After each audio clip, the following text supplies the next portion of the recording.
주일예배 사도행전 4장 23절에서 26절까지 말씀 제가 봉독합니다.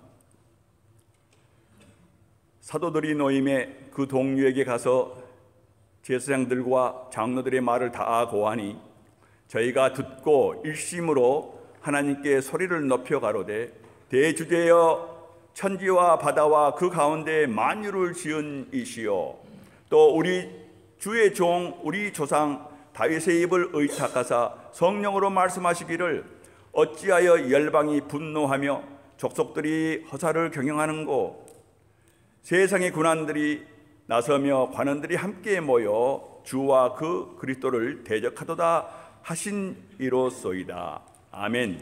성가대 찬양 있겠습니다.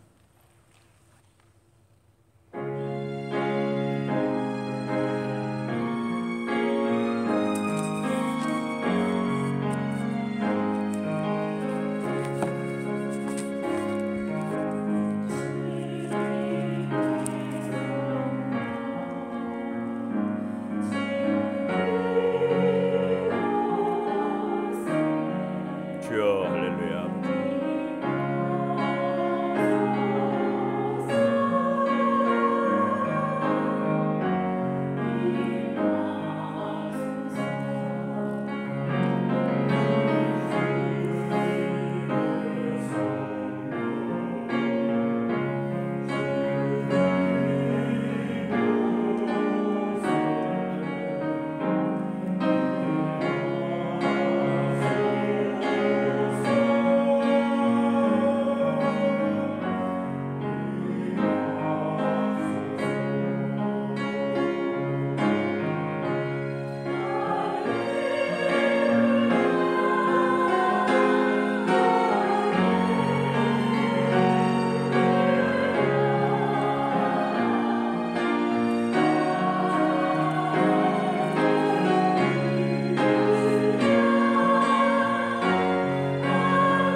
아멘. 아멘. 다 같이 기도하십니다.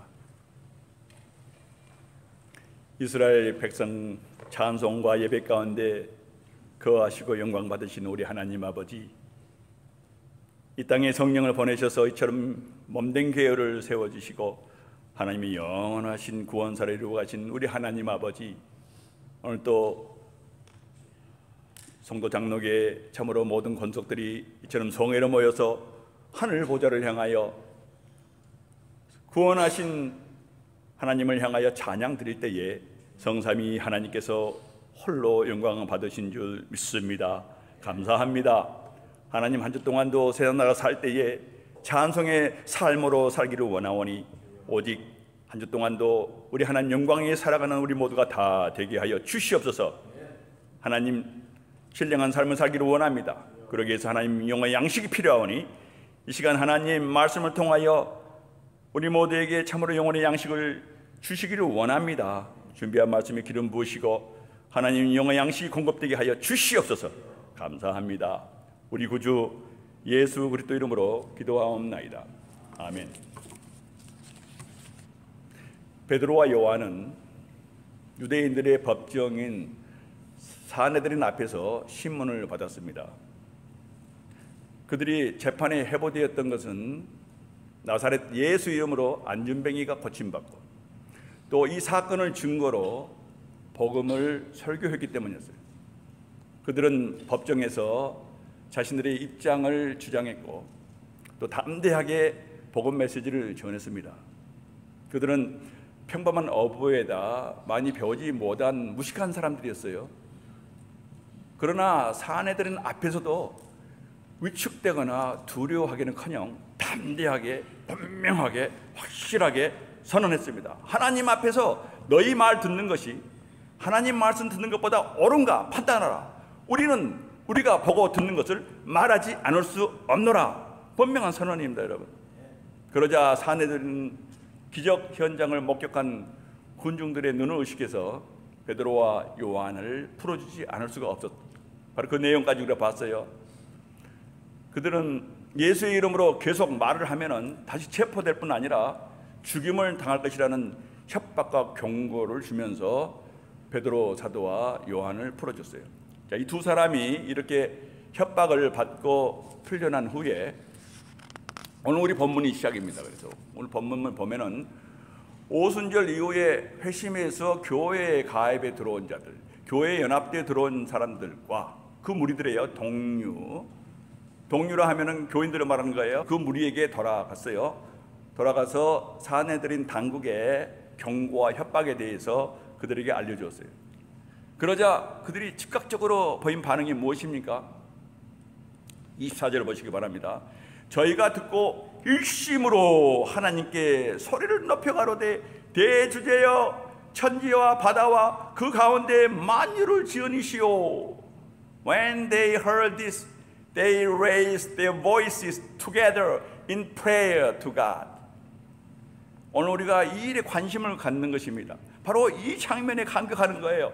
왜냐하면 이 일은 참 그리스도인의 신앙의 본질을 보여주고 있는 장면이기 때문에 어떤 사람들은 특히 미국이나 영국이나 유럽 국가에서는요, 지금도 교회 종교세를 내는 그런 나라에서는 기독교 국가에서 태어났기 때문에 나는 그리스도인이다, 이런 엉뚱한 생각을 하지요. 또 어떤 사람들은 기독교 집안에서 태어나서 교회에 다니면은 그리스도인이 된 걸로 그렇게 생각해요.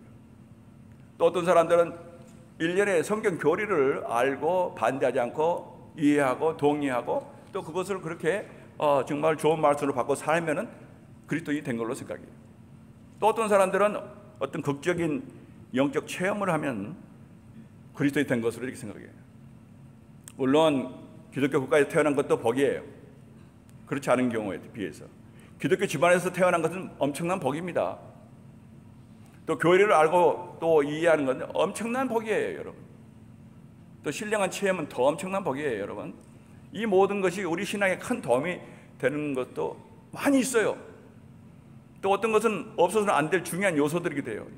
교리를 모르면은, 진리를 모르면은 구원이 시작도 안 되는 거거든요. 그럼에도 불구하고 그 자체들로는 참 기독교 신앙의 증거가 될 수가 없다는 거예요. 습관적인 신앙생활이나 교리를 지식만으로 알고 있는 그런 사람들, 막상 이런 사람들은요, 어려운 시련이 닥쳐오면은, 특히 죽음을 방불한 그런 어떤 어려움이 닥쳐오면은 졸지에 사람이요, 평소에는 얼마나 신앙인 것처럼 보여요. 그러나 그런 상황이 되면 졸지에 버림받은 사람처럼 되어버리는 거예요. 의지할 것 하나도 없는 사람처럼 그렇게 생각하고 행동하는 게 되어버려요. 이것은 전혀 기독교가 아니에요. 그러나 이것은 전혀 그랬더니 그런 모습이 아닌 거예요. 우리는 오늘 본문에서요, 당시 신자들을 통해서 참 그리스도임을 분명하게 보여주는 증거들을 우리는 정말로 보고, 그리고 내 신앙의 거울로 지금 비춰봐야 돼요. 과연 나에게 초대 교회 때의 그리스도인들의 그러한 신앙의 모습이 나에게 있는지를 거울로 비춰보셔야 돼요. 여러분은 정말 힘들고 고통스럽고 괴로운 상황에 처하면은 어떻게 반응하십니까, 여러분? 정말 죽을 것 같은 그런 어려운 상황에 처했어요. 얼마나 있어요. 당장 내일도 이런 일이 올지도 몰라요, 우리는. 그래도 어떻게 반응하십니까, 여러분?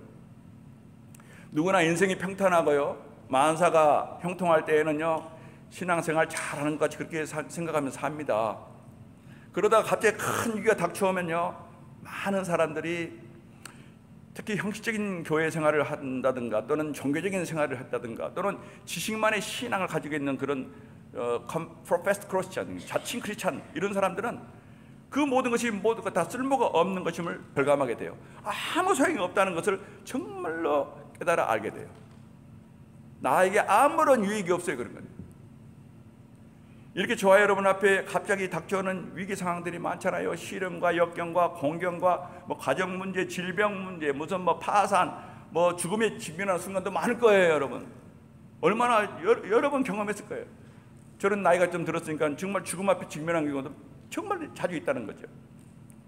이럴 때 갑자기 닥쳐오는 이 모든 일들은 저와 여러분의 신앙이 과연 진정한 기독교인인지를 검증해주는 시금석이 되어주는 거예요.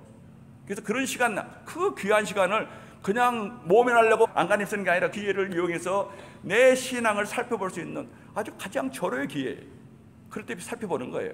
그리고 하나님께 구하는 거예요. 내 정직한 모습을 봐야 돼요.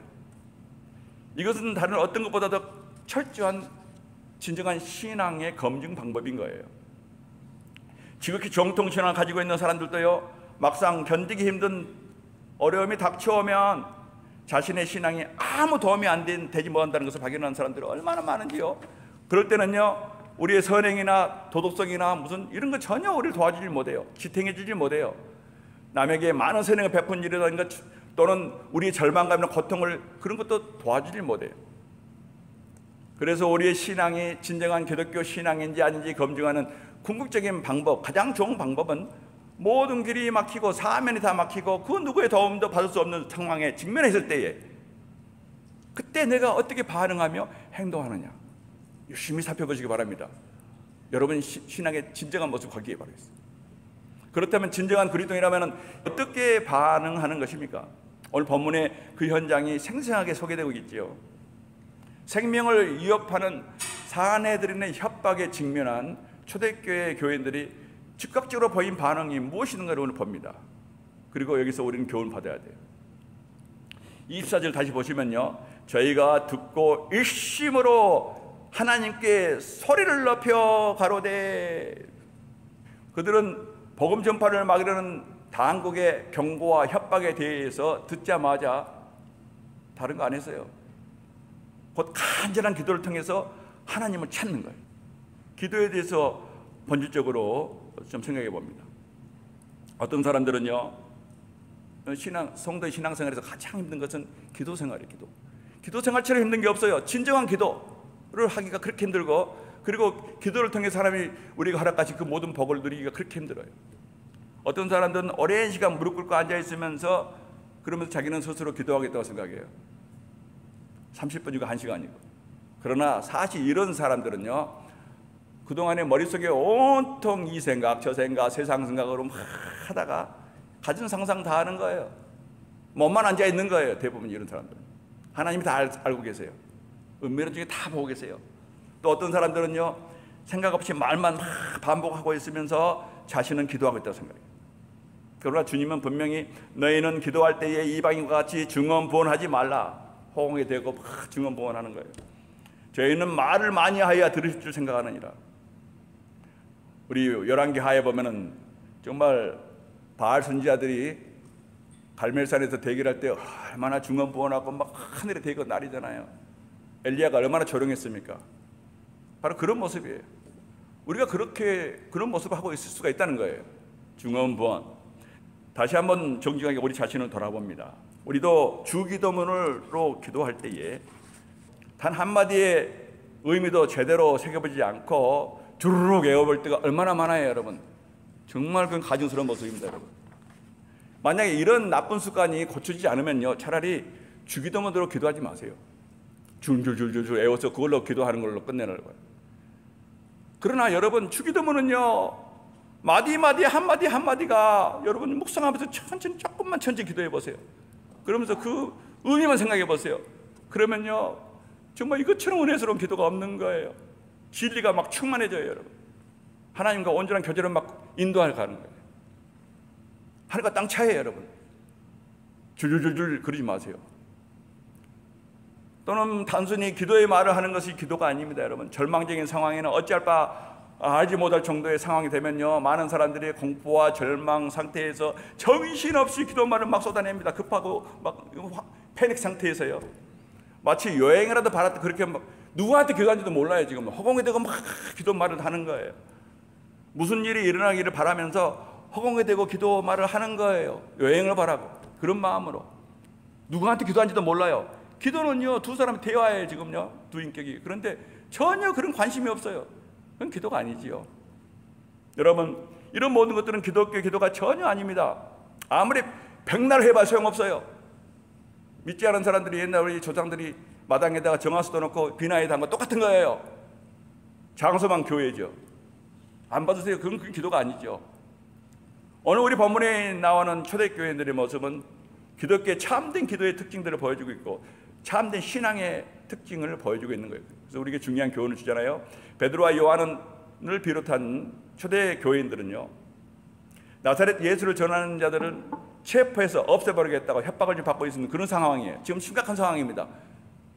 사내들인의 권세는 사람의 목숨을 좌우하는 거예요. 돌로 쳐 죽이라고 판결해버리면 그걸 끝나는 거예요. 우리 주님까지 이들이 십자가형까지 정말로 언도를 했던 자들이에요. 빌라도에게 넘겨진 자들이 이 자들이에요. 돌로 쳐 죽이도록 하려고 그렇게 정말 언도했던 자들이 이 자들이에요. 그러니 모든 권세를 다 쥐고 있는 자들이기 때문에 그들의 협박이란 것은 정말 뇌를 장담할 수가 없는 상황이에요. 실제로요, 이때 핍박이 이미 임박해 있었어요. 5장의 뒤에 한 장만 뒤에 가면 우리가 다 보겠지만은 5장에서는 모든 사도들이 체포되었어요. 모두가 다 체포돼서 사형에 처해질 것이었는데 하나님께서 천사를 보내주셔서 구해주신 그런 스토리가 여기 나와 있어요. 5장이에요. 또 이 7장에 보면 여러분 잘 아시는 스데반 집사가 돌로에 맞아서 사형에 처해지는 거예요. 사내들이 그렇게 언도를 했던 거예요. 그래서 그의 결과로 돌을 맞고 죽었어요. 스데반 집사가. 또 12장에 보면요, 첫 사도들 중에 첫 순교자가 나왔잖아요. 야고보 사도가 처형됐고 베드로도 잡혔다가 하나님께 천사를 보내주셔서 구해내시잖아요. 다음날 처형될 것인데 베드로도 천사가 구해내서 살아나잖아요. 이렇게 이미 핍박이 임박해 있는 그런 정말 위태로운 상황이었다는 거죠. 이런 상황에서 지금 기도하는 거예요. 이렇게 생명을 이어받은 사내들은 협박 가운데서도, 그러나 오늘 본문에 초대교회 신자들은요, 하나님을 전적으로 신뢰하고 확신하는 가운데에 얼마나 침착하고 담대하게 하나님께 대주제시여 하고 기도하고 있는지 몰라요. 한번 그 장면을 상상해 보세요, 여러분.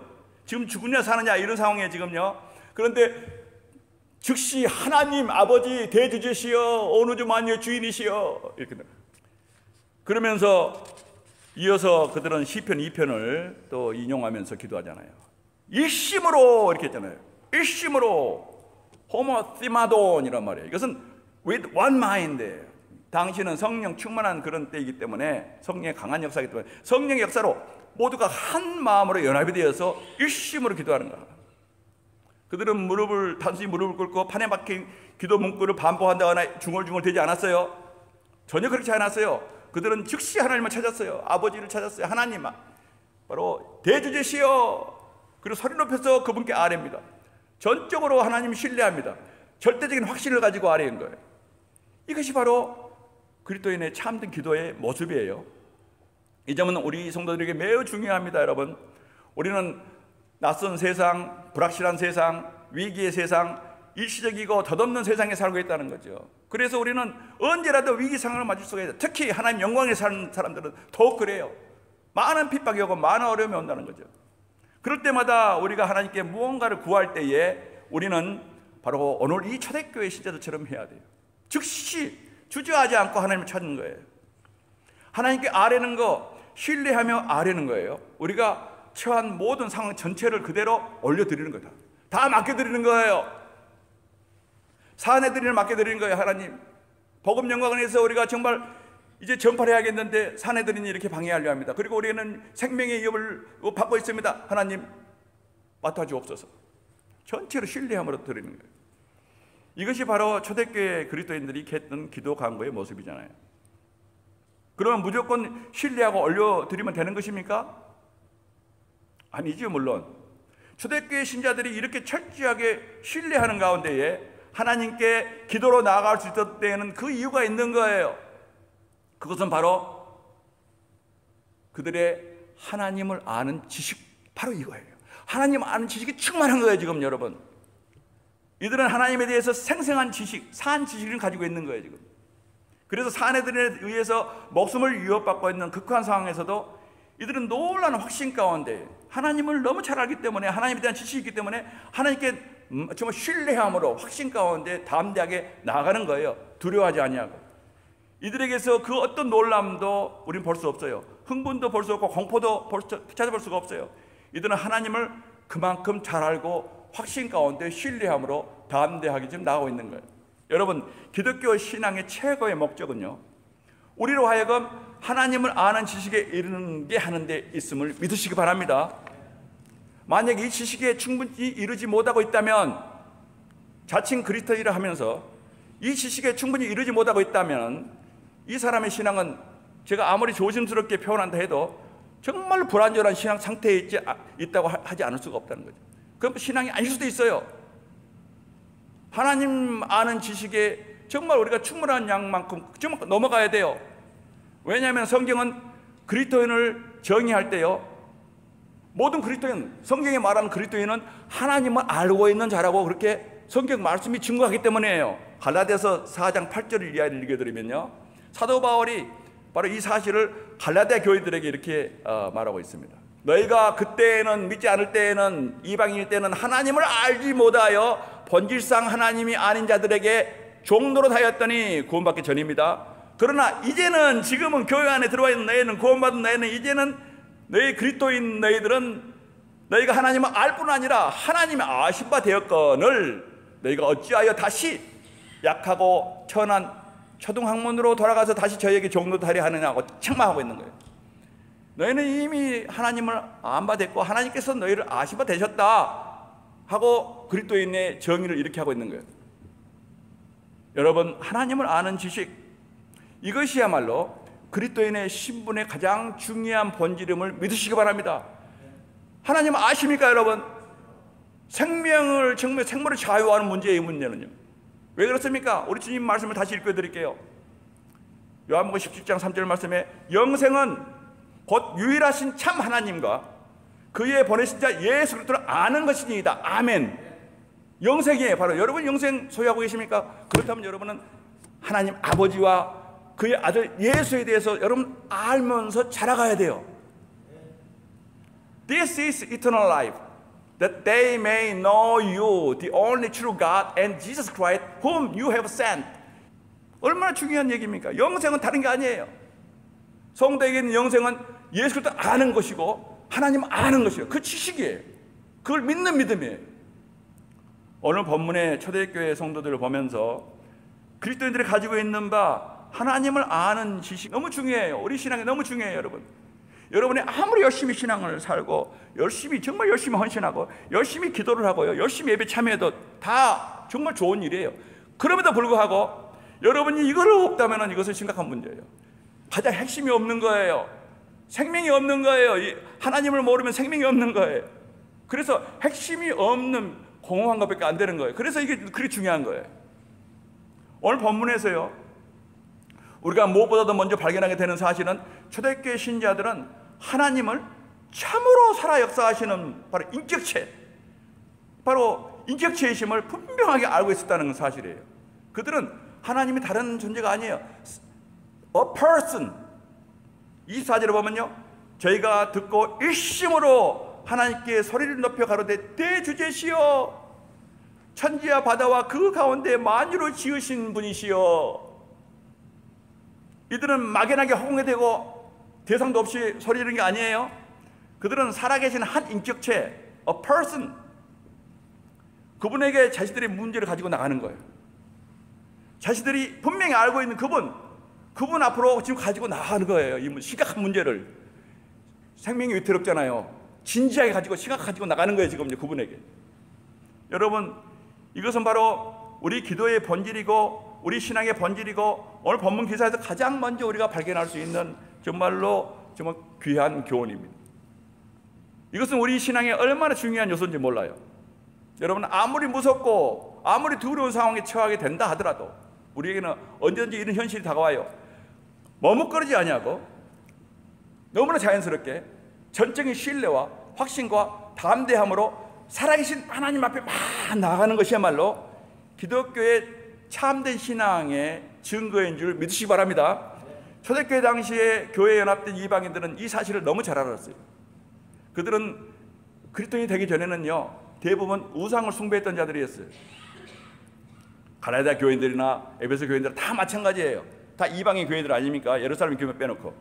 그때 그들은 우상들에게 신전을 지어 바쳤고 쇠붙이나 나무 조각이나 돌로 만든 신장들을 세워놓고 그것들에게 막 절하고 제사 드리고 향불 피우고 별일을 다 했어요.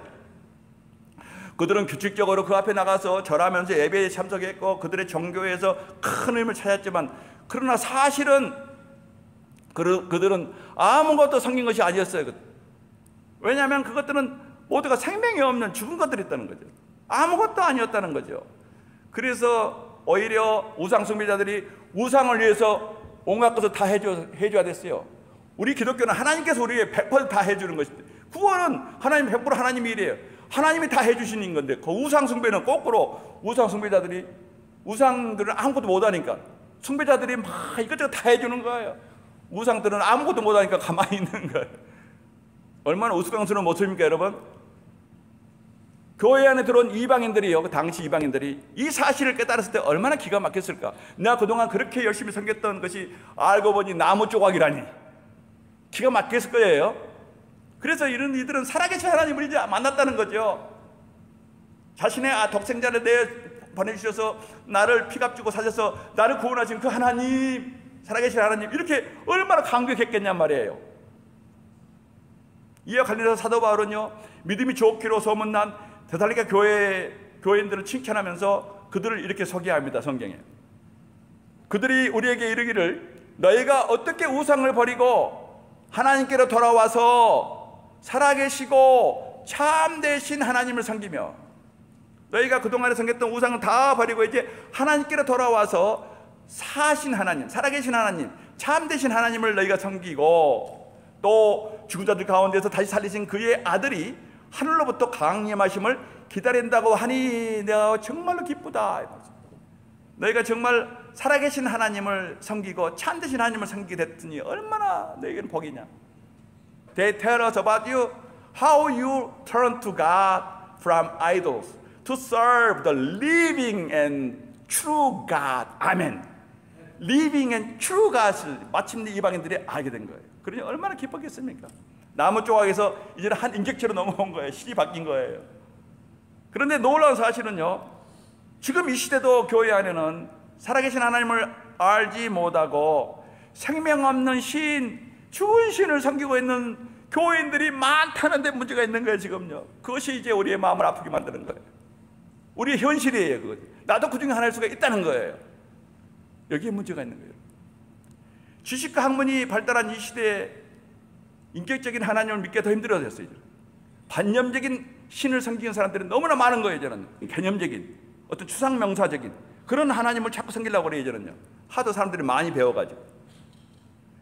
17세기 프랑스의 최고의 수학자이며 철학자인 경건한 크리스찬, 바로 훗날 그의 저서 팡세로 유명한 파스칼은 어느 날 하나님에 의해서 정말로 하나님에 정말 대해서 놀라운 체험을 하잖아요. 중생의 체험을 하잖아요.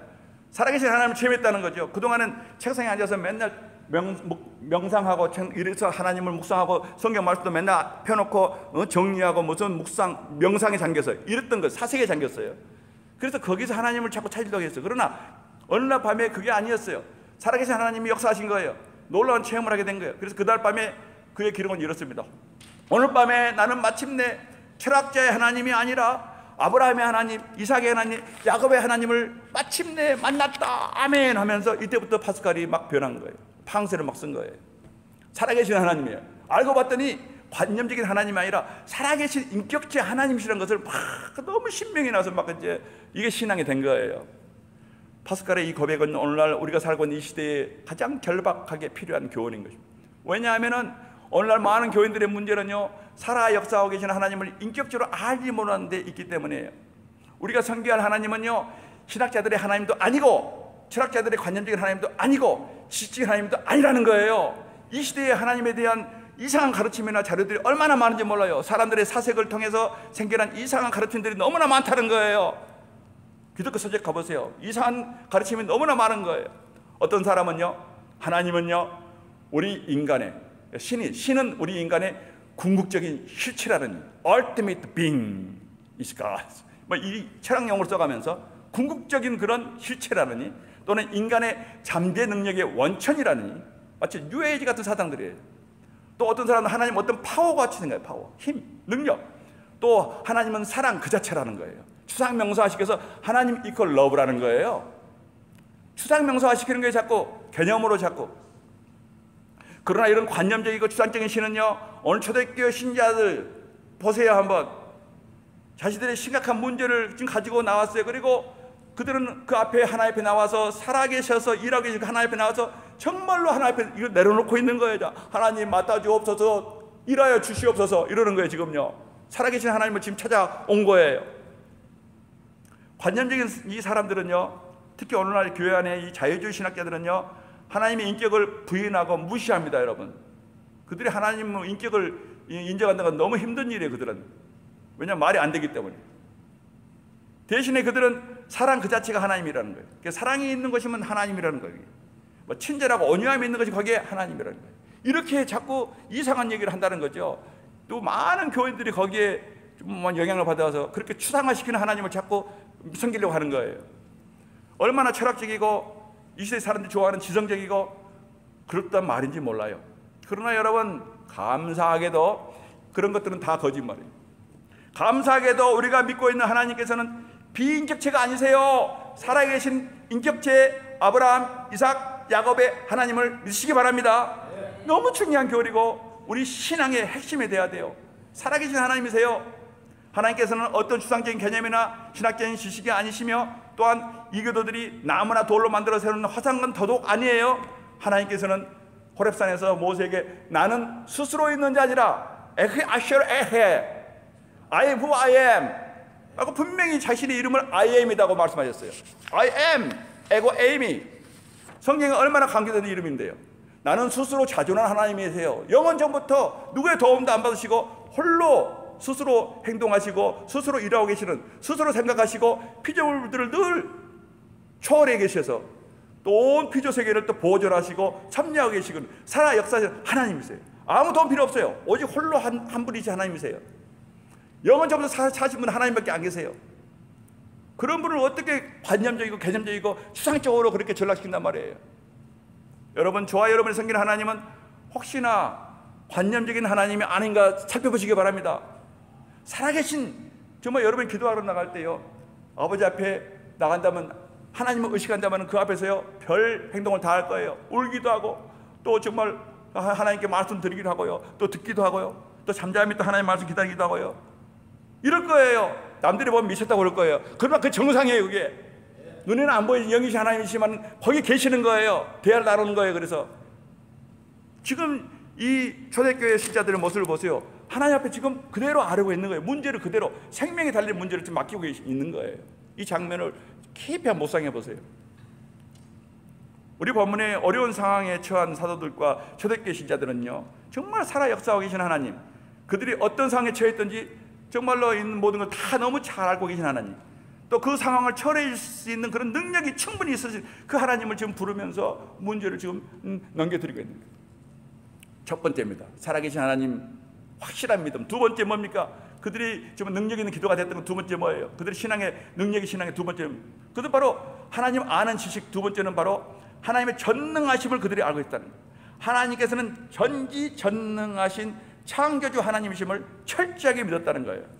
24절에 보면요, 그들은 하나님을 뭐라고 부릅니까? 대주제시여, Sovereign Lord라고 불러요.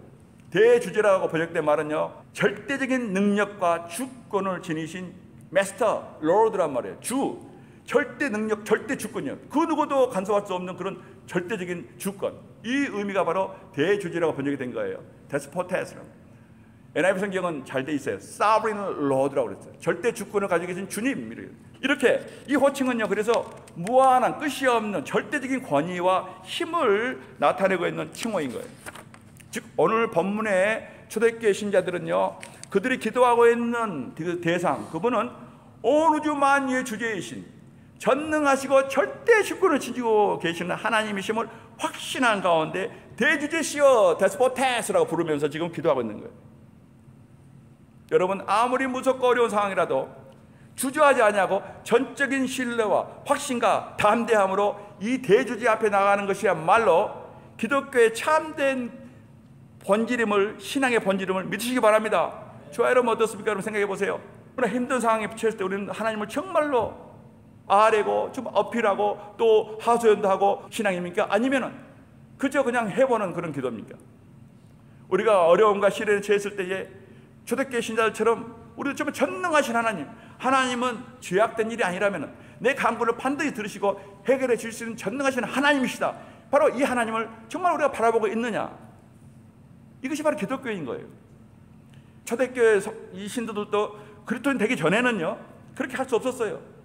그러나 이제는 그리스도인이 된 후에는 그렇게 할 수가 있게 된 거예요. 전능하신 하나님, 하나님에 대한 지식이 그렇게 충만한 거예요. 그들은 충만한, 성령 충만한 가운데 그걸 뻔히 보고 있는 거예요. 그래서 마음 놓고 그분에게 다 맡기고 있는 거예요. 하나님에 대한 이들의 이 믿음은요, 초대교회를 교회답게 만들었고 세상을 뒤엎었고 로마 제국을 300년 만에 완전히 기독교를 국교로 만들 정도로 엄청난 파워풀한 거예요. 그리고 부흥과 계획의 시기마다 영적 각성이 일어날 때마다 분명하게 드러났던 이 메시지는 뭐예요? 하나님은 전능하시고 하나님이 행하신다. 바로 이거예요. 그래서 부흥의 시기 때마다 하나님은 이렇게 일하셔서 놀라운 일들을 이루신 분이에요. 참되고 살아계신 오직 한 분 하나님, 능력이 무한하시고 영원하신 오직 한 분, 이 하나님을 아는 지식이 참 그리스도인들은 반드시 있어야 할 본질적인 문제임을 여러분 믿으시기 바랍니다. 이 하나님 아는 지식이야말로 우리 기독교를 이 세상의 많은 종교들로부터 구별시켜주는 차이점인 거예요. 만약에 이것이 없다면요, 다른 종교랑 마찬가지예요. 여러분, 초대교회 신자들의 이 신앙은 이렇게 종교가 아니라 우주의 대주제이신 하나님 아는 지식이 있었던 거예요. 이것이 본질이고 저와 여러분의 신앙을 비춰보게 하는 거리예요. 여러분 비춰보셔야 돼요. 과연 나는 하나님을 아는 지식이 내 신앙의 핵심인지, 여러분 저와 여러분에게도 이 지식이 확실하게 있는 것입니까? 돌아보시기 바랍니다. 그리고 오늘 초대교회 신자들처럼 극한 상황에 처할 때에는 확신 있게, 그리고 하나님에 대한 지식을 정말로 내가 의지할 수 있는 것인가? 내 지식을 근거로 해서 내가 내 모든 걸 다 맡길 수가 있는 것인가? 오늘 우리 각자 신앙을 정말 살펴봐야 돼요. 우리는 늘 사도 바울의 권면처럼 너희가 믿음에 있는가 너희 자신을 시험하고 너희 자신을 확증하라 그랬어요. Examine yourself to see if you are in the faith. Test yourselves. 바로 이 말씀 아닙니까? 성경은 끊임없이 우리에게 믿음을 확증하라는 거예요. 믿음을 비춰보라는 거예요. 믿음을 examine 해보라는 거예요.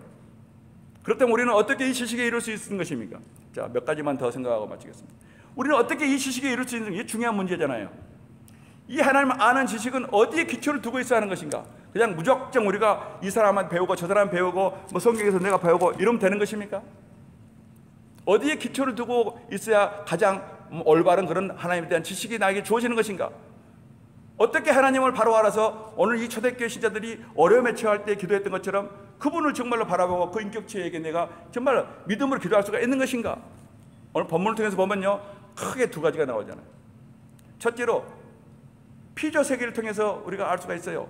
오늘 본문의 초대교회 신자들은요, 정말 위급한 상황이었어요. 그럼에도 불구하고 이들이 했던 게, 매년 했던 게 뭐예요? 기도가. 먼저 하나님의 창조주 되심을, 창조주 하나님 찬양합니다, 이렇게 되는 거예요. 너무 이상하잖아요.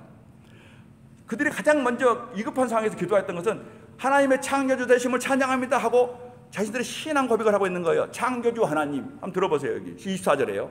저희가 듣고 일심으로 하나님께 소리 높여 가로되, 지금 급해요. 지금 상황이요. 사내들이 지금 그들에게 협박하고 지금 이제 무슨 일이 할지 몰라요. 이런 상황에서 대주제시여, 천지와 바다와 그 가운데 만유를 지으신 이시오, 이렇게 기도하고 있는 거예요. 찬양 받아옵소서. Sovereign Lord, they said, You made the heaven and the earth and the sea and everything in them. 그들의 상황과 너무 맞지가 않잖아요. 지금 몸매가 잘 안 맞잖아요. 왜? 지금 급할 때인데 갑자기 하나님은 모든 걸 창조하시고 땅도 창조하시고 하늘도 땅 창조하시고 바다도 창조하시고 또 그 안에 있는 모든 걸 창조하셨습니다 하고 이런 지금 기도를 하고 있는 거예요. 놀라운 장면이잖아요. 뭔가 앞뒤가 안 맞은 것 같지만 이거야말로 그들의 신앙이에요. 여러분, 지금 위급한 상황에서 창조주를 지금 찬양하고 있는 거예요. 여러분, 이들은 하나님께서 온 우주 만유를 지으시고 통치하시고 주관하신 바로 그런 분이심을 철저하게 믿는 신앙을 고백하면서 기도로 나가는 거예요. 바로 그 창조주 하나님께 아뢰는 거예요. 그러니 그들의 기도가요, 얼마나 담대하고 확신에 찬 기도겠어요. 하나님이 모든 그 주인이십니다. 사내들은 보이지도 않아요. 사내들이 어떻게 그들에게 무서워질 수가 있겠어요. 창조주 하나님이 바로 그들의 기도 대상인데, 그래서 그 믿음을 선포하고 있는 거예요. 여러분, 창조주 하나님의 신앙이 얼마나 중요한지 몰라요. 여러분, 우리는 그냥 지식으로 끝내버리면 안 돼. 그게 아니에요. 이것은 우리의 살아있는 신앙을 정말 지탱해주는 놀라운 정말 진리의 핵심인 거예요. 기독교는요, 이 창조주 하나님을 시작되는 거예요. 창조주께서 모든 걸 지으시고 모든 것을 정말 보존하시고 모든 것을 정말 유지하시고 보호하시는, 모든 지탱해 주시는 그런 하나님, 지금도 온 우주 만유의 주인은 하나님이시다. 나무에서 낙엽 하나 떨어진 것도 하나님 허락하시면 못 떨어진다. 모든 게 주인이시니까 이런 하나님을 내가 고백할 수 있다면 그 기도가 얼마나 담대하고 정말 확신 있는 기도가 되겠냐는 거예요. 여러분, 정말 이런 창조 하나님을, 정말 여러분 섬기는 하나님을 좀 확실히 늘 기억하고 의식하며 사십니까? 대자연을 포함한 하나님의 피조 세계는 그 자체가 하나님을 증거하고 있는 거예요. 그것들은 어제도 오늘도 또 내일도 쉬지 않고 끊임없이 하나님의 영광과 권능을 증거하고 있는 것이 이 모든 피조 세계라는 거예요. 믿음의 눈으로 자연을 바라보는 사람들은요, 자연 속에 가득 차 있는 하나님의 영광의 손길, 또 그 지혜의 손길을 감지하면서 하나님, 여기도 하나님 계시고 모든 것이 하나님이 주인이시군요. 모든 거 하나님이 지으셨습니다. 이렇게 고백하고 사는 거예요. 여러분, 이런 믿음으로 기도할 때 이런 하나님께 나간다면 사내들이니 보이겠어요? 먼지만도 못해요. 그들 앞에서 겁먹겠어요? 아니죠. 우리는 보고 들은 것을 절하지 않을 수 없노라. 생각해봐라. 너희 말을 들으랴, 하나님 말을 들으랴. 생각해봐라. 우리는 하나님 말을 들으겠다. 왜? 온 우주 만유의 주인이신 하나님, 그분 말씀 들어야 할 거 아니냐. 이렇게 오히려 그들에게 바로 반문했던 사도들이었어요. 그리고 하나님께서 창조하신 자연은요, 우리 모든 인생들에게 얼마나 유익을 줍니까? 은혜를 끼쳐요. 믿는 자를 믿지 않는 자를 모든 자들에게 다 은혜를 끼치는 거예요. 그런데 세상 사람들은 하나님을 아는 지식을 주고 있는 이 친구들을 대하고 있으면서 영의 눈이 가려워서 보지를 못하고 있는 거예요. 바울은 바로 이런 사람들에 대해서 이렇게 알려줍니다. 로마서 1장 18절 말씀에 하나님의 진노가 모든 경건치 않음과 불의에 대하여 하늘에조차 나타나나니 이는 하나님을 알만한 것이 저희 속에 보임이라.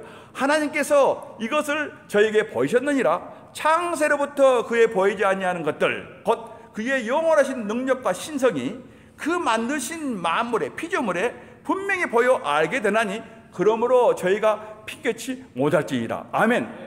핑계치 못해요. 언제? 마지막 심판 때. 마지막 심판 때 핑계치 못해요. 나 몰랐어요. 안 그래요? 어디에나 깨어있는 사람들에게는요, 하나님의 손길이 다 보여요.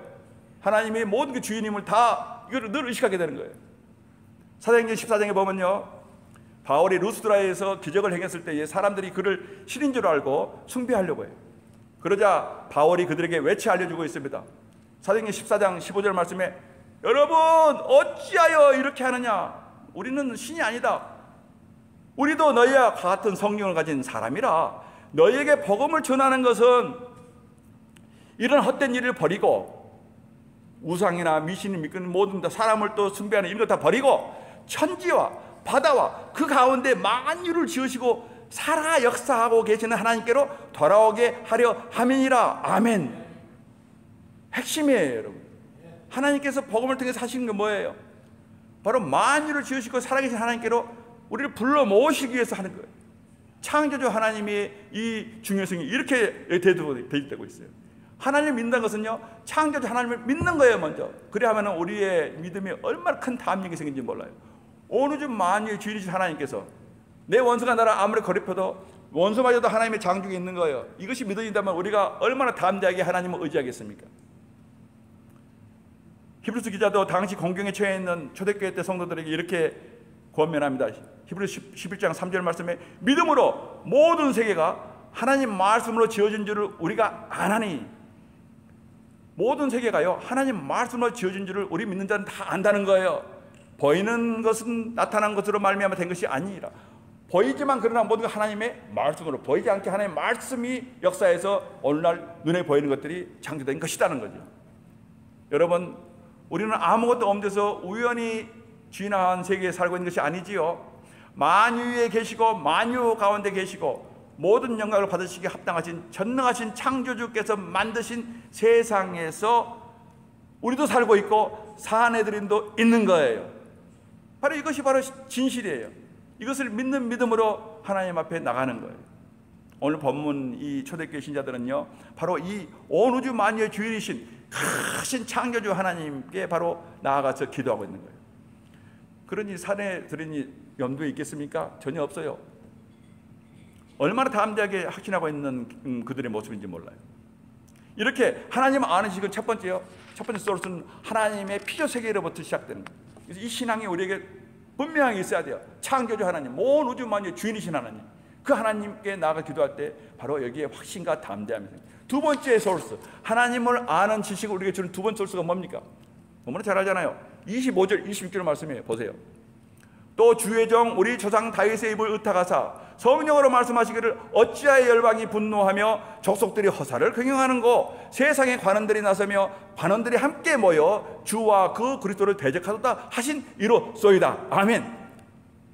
자연을 통해서 모든 인생들에게 자신을 나타내고 계신 하나님께서는요, 이어서 이제는 성경을 통해서 특별하게 자신을 나타나고 계시는 거예요.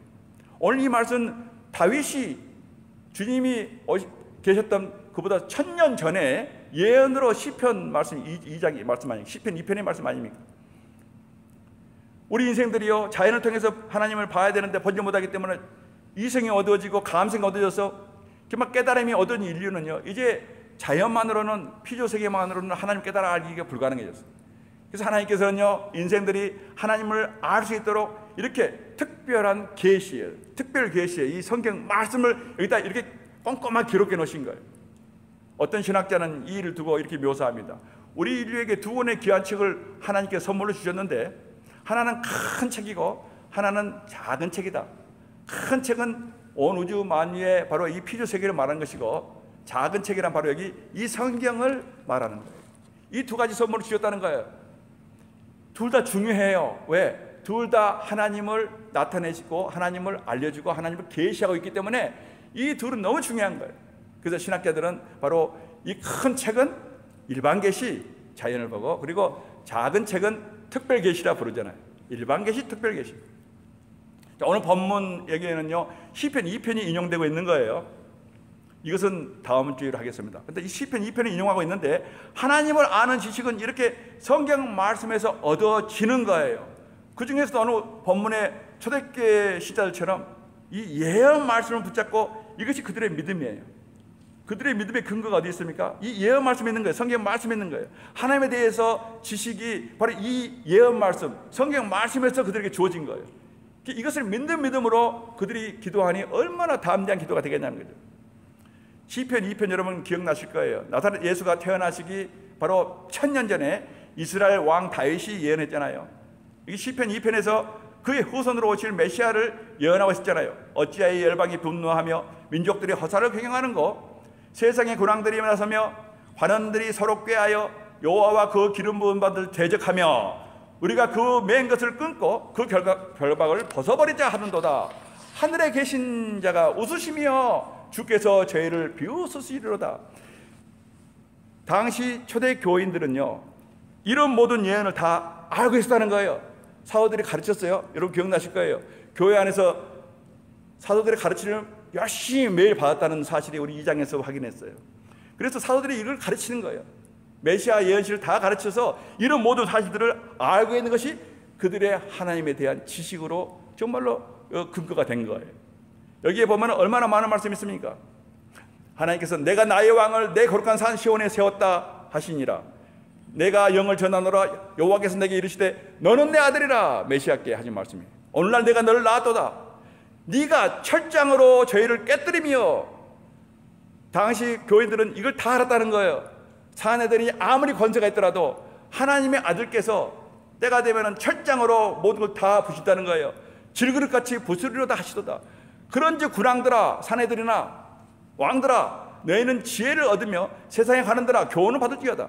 여호와를 경외함으로 섬기고 떨며 즐거워할지어다. 그 아들에게 입맞추라. 그렇지 아니하면 진노하심으로 너희가 길에서 망하리니 그 진노가 급하심이라. 여호와를 의지하는 자는 다 복이 있도다. 아멘. 바로 이 예언실을 그들은 다 알고 있었던 거예요. 앞에만 지금 인용됐지만은, 그러면은 그들이 이 진리를 다 알고 있다면은 얼마나 담대하게 하나님뿐입니다. 사내들은 안 무섭습니다. 하나님뿐입니다. 다 심판받을 거예요. 이 모든 사실을 알고 있기 때문에. 다윗은 매우 유능한 사람이잖아요. 그러나 아무리 유능하다고 해도 어떻게 1000년 후에 일어날 일을 예언할 수 있겠냐는 거죠. 상식적으로 불가능한 일이에요. 또 주전 700년 800년 전에 얼마나 많은 선지자들이 있었습니까? 그런데 이들이 어떻게 하나님 아들께서 베들레헴의 작은 거울에서 태어날 것이다, 또는 바로 스가랴 선지자처럼 어린 나귀를 타고 예루살렘에 입성하실 것이다, 이런 모든 사사한 것까지 전부 다 어떻게 예언을 했겠냐는 거예요. 그것도 1000년 전, 700년 전, 800년 전에. 그들의 예언이 어디서 나온 것입니까? 오늘 본문이 알려주고 있잖아요. 25절 보면 나와 있잖아요. 25절에 자세히 나와 있어요. 성경을 키워 보면요, 한 단어 한 단어가 얼마나 중요한 메시지를 담고 있는지 몰라요. 또 주의 종 우리 조상 다윗의 입을 의탁하사, 하나님께서 우리 조상 다윗의 입을 의탁하사 성령으로 말씀하시기를. 아멘. 하나님이 주셨다는 거예요, 이 말씀을. You spoke by the Holy Spirit through the mouth of your servant our father David. 하나님께서 성령을 통해서 우리 조상 다윗의 입을 통해서 우리에게 이 놀라운 예언을 주셨습니다. 이 예언 말씀, 성경 말씀이 바로 나의 믿음의 신앙의 본질이에요, 여러분. 하나님 아는 지식의 본질이에요. 이것을 알고 있는 사람과 모르고 있는 사람은요, 그 신앙은 하늘과 땅 차이에요.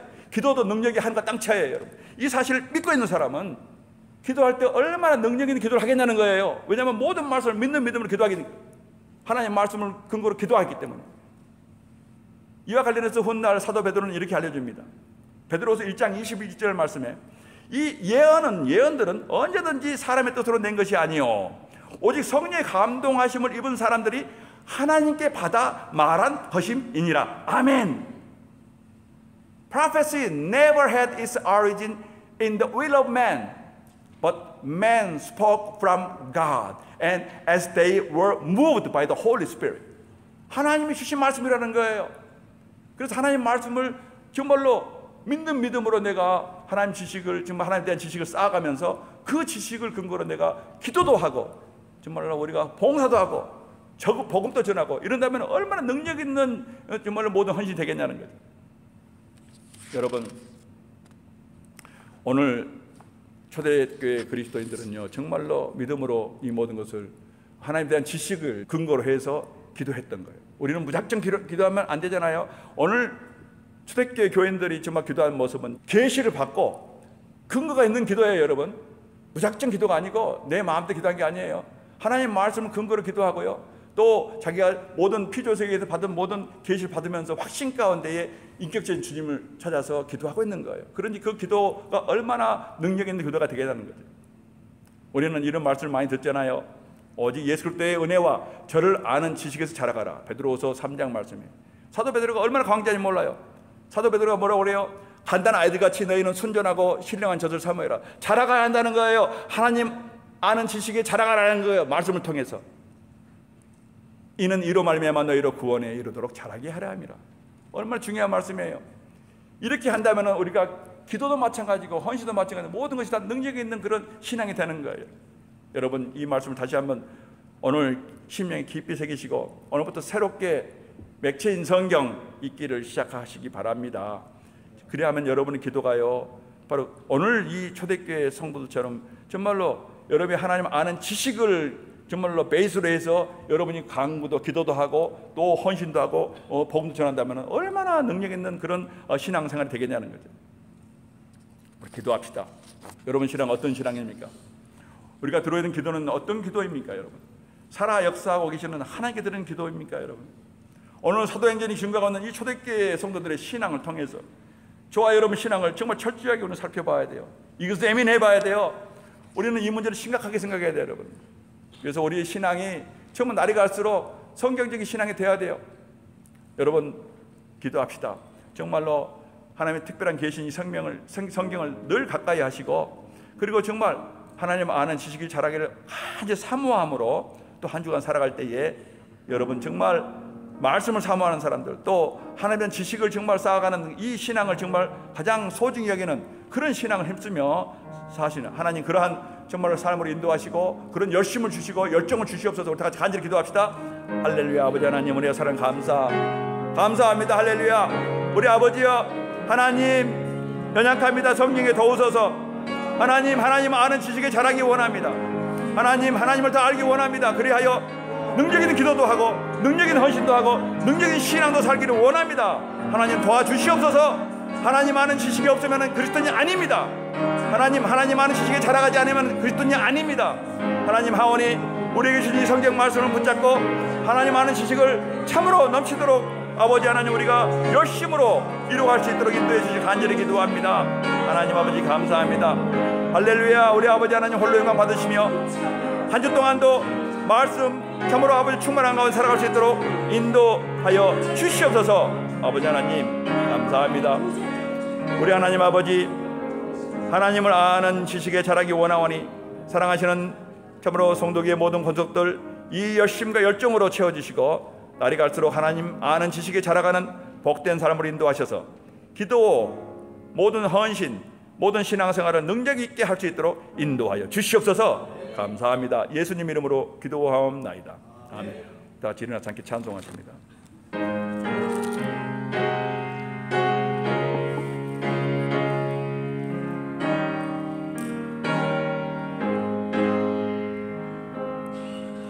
어두운 내 눈 밝히사 진리를 보게 하소서. 진리의 열쇠 내게 주사 참빛을 찾게 하소서. 깊으신 뜻을 알고자 엎드려 기다리오니 내 눈을 뜨게 하소서. 성령이여 막혀진 내 귀 여시사 주님의 귀한 음성을 이 귀로 밝히 들을 때에 내 기쁨 한량 없겠네. 기쁘신 뜻을 알고자 엎드려 기다리오니 내 귀를 열어주소서. 성령이여 봉해진 내 힘 여시사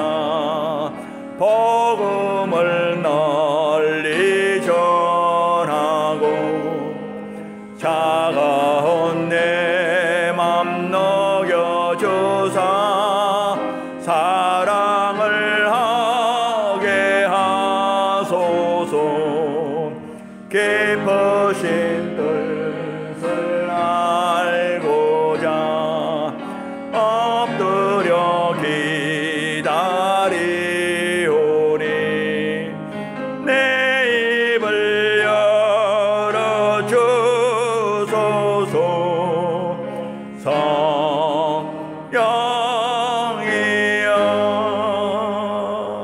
아버지요, 지금은 우리 구주 예수 그리스도의 은혜와 우리 하나님 아버지의 지극하신 사랑과 영원하신 사랑과 성령의 감동 감화와 어떤 위로하심과 충만하심의 역사가 오늘 거룩하고 복된 날 하나님을 예배하며 또 하나님 말씀 받을 때에 초대교회 신자들이 참으로 하나님께 소리 높여 가로되 대주제여 우리 조상 다윗의 입을 의탁하사 놀라운 기도를 함으로 하나님을 아는 지식으로 넘쳐서 힘있고 능력 있는 신앙을 살았던 초대교회 성도들의 신앙을 본받고 기도를 본받아 우리도 더욱 말씀과 기도에 힘쓰며 깨어 살 것을 간절히 원하고 또 원하고 돌아가는 성도 장로교의 모든 교우들 머리 위에와 이 예배에 동참한 사랑하는 형제자매들 머리 위에 또 오늘 이 예배에 함께하지 못한